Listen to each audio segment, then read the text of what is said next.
Live from Fargo and serving you on TV, online, and on the go. This is Valley News Live at 6.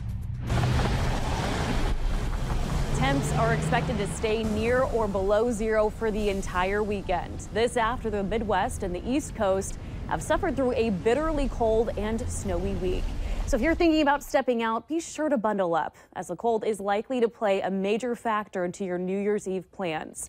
So what should you expect around the time the ball drops? Well, let's pass it on over to Hutch Johnson for a little New Year's Eve outlook. Well, I got to tell you, it's going to be cold right through the weekend and into the new year. Let's take a gander at what we have going on as far as current wind chills go, and then we'll tell you where we're going. 41 below is what it feels like on exposed skin in Langdon. Just dangerously cold outdoors. Make sure you have a survival kit in your vehicle, including things to keep warm with, as well as your cell phone fully charged or with a charger should you become stranded.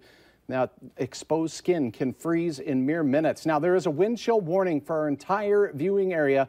Wind chills, I believe, will dip down very close to 60 below and may even exceed that at times. Air temperatures 15 below in Thief River Falls, 9 below Detroit Lakes and Fargo, 7 below in Jamestown. Here's the holiday weekend. Tonight, temperatures fall between 15 and 30 below with wind chills kissing 60 below thanks to a northwest wind at 10 to 20 miles per hour. On Saturday, we're going to have high temperatures between 10 and 20 below.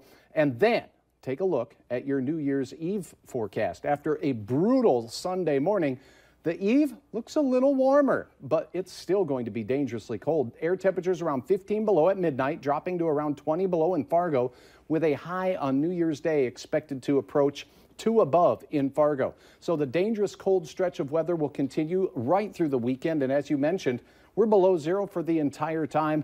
Hey, a carbon monoxide detector is very important in your home. Our furnaces will not likely shut off much over the next 3 days.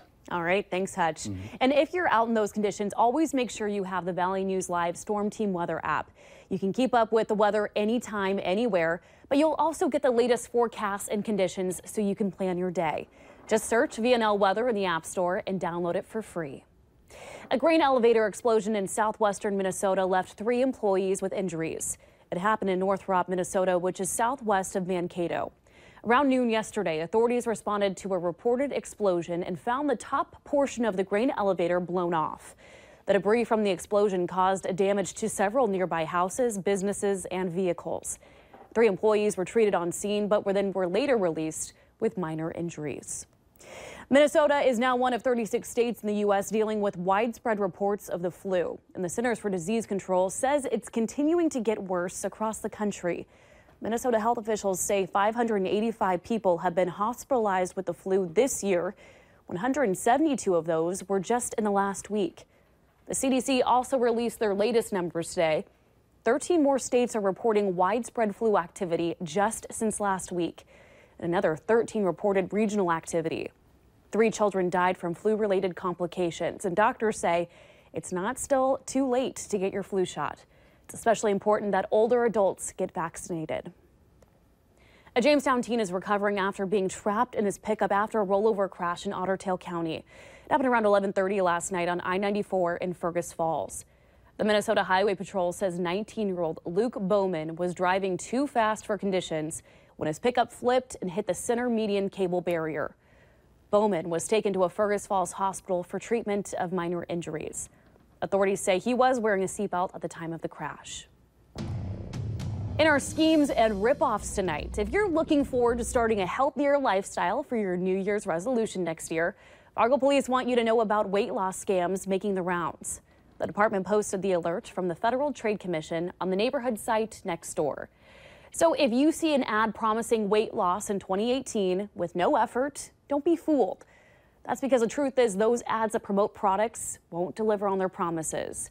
Be sure to avoid any garment, gizmo, pill, or potion that promises weight loss with no effort. It may sound appealing, but in the end, the only thing you're guaranteed to lose is your hard-earned money. It's also Friday, which means it's time to take a look at this week's Valley's Most Wanted. Police say Kenneth Russ is wanted for interference with emergency phone call and felonious restraint. We've got his picture up on your screen, so call your local law enforcement if you have any information on Russ. The bed bug problem is continuing to grow in Fargo. And when you're traveling during the holidays, that's the easiest time for them to find you. But there are things you can do to make sure to steer clear of them. Lauren Ratter has been in the pest control business for about 11 years. Now, he says when traveling from hotel rooms and apartments, that's when they can really spread. But to avoid bed bugs, he says to look for them on the bed skirt or the headboard. Also, keep your suitcases off the floor. They're hitchhikers. One person might have it. You go over and visit, then they pick them up, they bring them back, and it's just a cycle over and over again. If you see any signs of bed bugs, it's urged to contact a pest control business immediately rather than handling it on your own. And this is a tragic reminder of how serious these weather conditions can be. Police say an 83-year-old woman died from exposure to the cold after crashing her car in eastern South Dakota. Police believe the woman left her car to look for help after crashing on a gravel road near the town of Revilio on Saturday. Revilio lies just west of the Minnesota state line and 115 miles north of Sioux Falls. Police officers found the car first, but with no driver inside. They found the body in a ditch on Sunday and then later determined she had died of exposure. Now, the National Weather Service says temperatures in the area fell as low as 2 degrees overnight. And with these low temperatures, they do have one benefit for some in our area. That's because ice anglers are getting a chance to get out on area lakes. But there's also a new law in Minnesota that you need to know before you head on to those icy lakes. That's because a recent law change now requires ice houses that are on wheels to be licensed like permanent ones. Up until this season, there was no need to license them because they are towed off the lakes when they're not in use, so they're not really considered a permanent shelter by the Minnesota Department of Natural Resources. The DNR then redefined the portable shelter as those which fold up, collapse, or can be disassembled for transport on or off a lake. License fees range from $16 a year or for $43 for 3 years. Team spots are still available for the North Dakota Coyote Classic. That tournament will be in Dickinson from January 11th through the 13th at the Ramada Grand Dakota Hotel. More than $20,000 in cash prizes are going to be given out. So if you would like to enter a team, you can call 307-359-1848. And if you want more information on the tournament, you can find a link on our website. For that, just go to valleynewslive.com and click on this story. Well, get ready to eat more chicken. That's because Fargo residents won't have to wait much more longer before they can get their fill.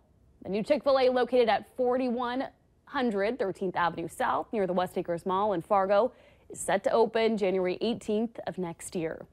A post went up on the Chick-fil-A West Acres Twitter account confirming the opening date. Now, the new restaurant is taking the place of TGI Fridays, which closed back in 2015. Police use of body cameras is still a hot topic around the country. Now, one area police department is taking up the issue. Got that story still to come on Valley News Live at 6. But up next, lawmakers in D.C. are working to get man's best friend into VA hospitals.